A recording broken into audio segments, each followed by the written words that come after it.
Jimi Hendrix burning bright. Picture this. A man walks onto a stage, the crowd is losing their minds, and he just smiles. Then he sets his guitar on fire, literally. And that single moment becomes one of the most iconic images in the entire history of rock and roll.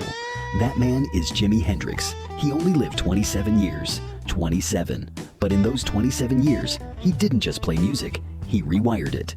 He grabbed the electric guitar by the neck and bent reality itself. This is the story of a genius, a rebel, a thunderstorm, and the astonishing wreckage of brilliance he left behind. November the 27th, 1942, Seattle, Washington. A baby boy named Johnny Allen Hendrix entered the world while his father was overseas at war. His mother, Lucille, was left to raise him alone. The family was broke, unstable. Little Johnny sometimes went to bed, not knowing if there'd be a roof over his head the next morning. When his dad, James Al Hendrix, finally came home from the war, he renamed his son James Marshall Hendrix. Music entered the picture almost by accident. Young Jimmy used to pretend to play a broom handle like a guitar. His dad saw it, and for $5, he got the kid a second-hand acoustic. That $5 purchase changed music history forever. Here's the thing, Jimmy was left-handed. The guitar was strung for a righty, so he flipped it upside down and figured out his own technique from scratch. No teacher, no manual, just feel. 1961. Jimmy got caught stealing cars, twice. The judge gave him a choice, prison or the army. Jimmy chose the 101st Airborne Division, the Screaming Eagles. But Jimi Hendrix was not built to follow orders. A year in, he faked an injury and got himself discharged. He was done. Now he had exactly one thing in front of him, a guitar and the open road. He started grinding through the Chitlin circuit, the small clubs and honky-tonks of the American South. He backed up Little Richard. He played with Ike Turner. No money, no fame. But those hands were something else entirely. 1966, Jimmy was in New York, still nobody, still grinding. Then, a guy named Chaz Chandler walked into his life, former bassist of the Animals. Chandler watched him play, once, just once. And he said, "Pack your bags, we're going to London." London in the 60s was the center of the musical universe. Clapton was there, Townshend was there, Jeff Beck was there. The best guitarists in the world, all in one city. Jimmy hit the stage, and the morning after his first gig, Eric Clapton, the man they called God on the London streets, turned to his friends and said, "This guy has made me not want to play guitar anymore." Let that sink in. The man they called God, humbled after one night. The Jimi Hendrix Experience was born, Noel Redding on bass, Mitch Mitchell on drums, and in 1967, the debut dropped. Are you experienced? Feedback, wah-wah pedal, distortion. These were mistakes before Jimmy. He turned them into a language. June 1967, Monterey Pop Festival, 90,000 people. Janis Joplin was there.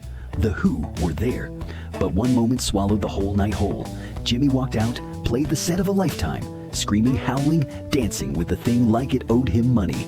Then he got down on his knees, pulled out a bottle of lighter fluid, and set his guitar on fire. He waved his hands over the flames like some kind of ancient ritual.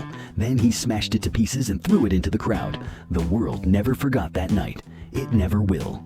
August 1969. Woodstock. 400,000 people.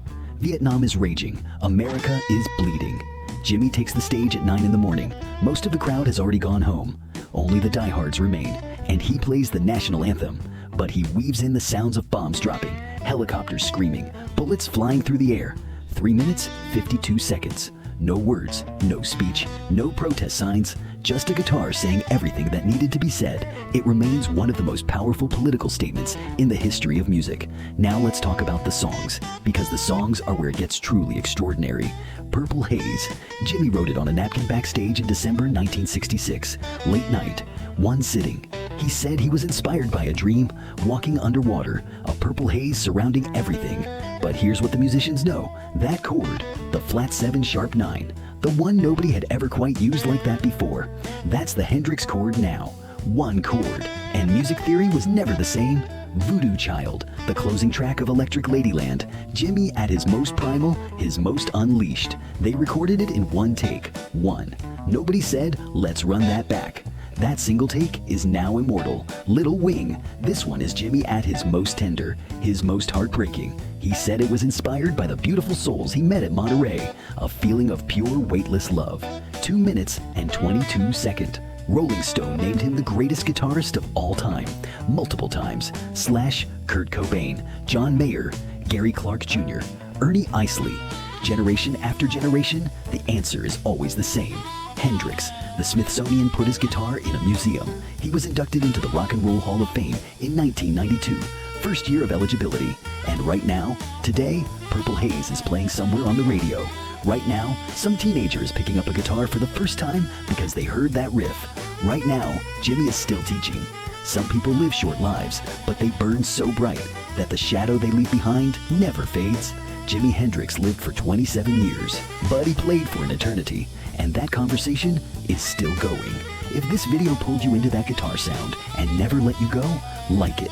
Jimi deserves nothing less. Share it, because this story belongs to everyone. Drop a comment. Tell me your favorite Hendrix track. Let's settle this in the comments. And subscribe, because we're just getting started with the stories of people who changed music forever. And if this story stayed with you, if it left a mark somewhere inside your mind, remember to like the video, subscribe to the channel, and join us for more legends behind the music. Don't forget to leave your favorite Jimi Hendrix song in the comments.